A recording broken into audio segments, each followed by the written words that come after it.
Quarantine, day 567, and I've had a lot of people message me saying how are you getting on with the van, so I thought we'd have a little quick look round and I'd let people know how I'm getting on with it. I have been doing pretty much the van in isolation and it seems to be working out quite well for me. We're finally getting somewhere with it.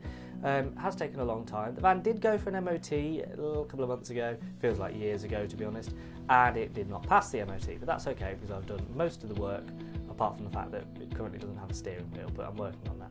So, what have we been up to? Well, pretty much the groundwork really. That's been the main thing that I've been focusing on while I've been working in here.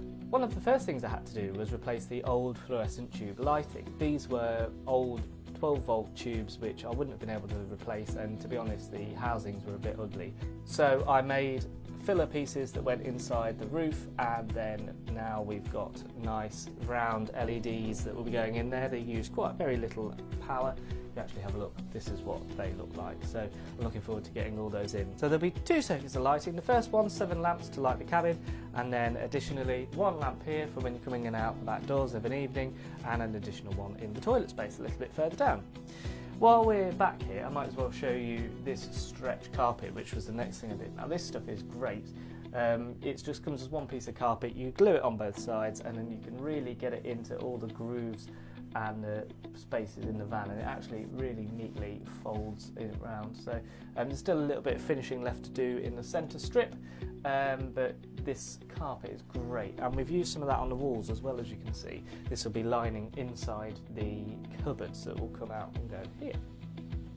This is insulation, and what we actually can't see is quite a lot of added insulation I've put in the van. Now there was originally some insulation between the two fiberglass skins that the van is made of, but I've added inside quite a lot of recycled bottle insulation. If you come down here, we can actually have a look at where that is in the cavities. What this stuff does is basically fills the voids between the inside and the outside skin of the van. And in places where I couldn't get a hand in, like inside these bungs here, I've used an expanding foam to really fill out those cavities.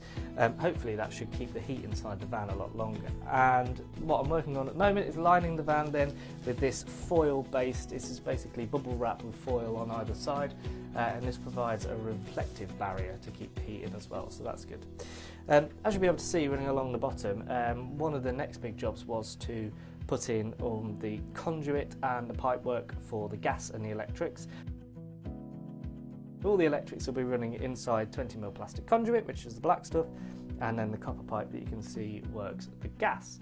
I also had to replace this roof light because the original one that was here was really knackered. It was letting water into the van, and we didn't really want that. Further down the van as well, I've also added a little round spinning vent like you get in dog vans, and that'll just help keep the air moving through the van. It's spinning today because it's quite windy. So the next thing I'll be doing will be building the plywood walls that make up the cupboards and the bed and everything for the inside of the van. Once we've got that done, then we'll line those and we'll finish off carpeting where we need to just do those last few bits. I'm doing it all on my own, so if you've got any questions or anything you'd like to ask me, spur me on. I'll put your messages in the next update video I do. Thanks for watching, I'll see you soon.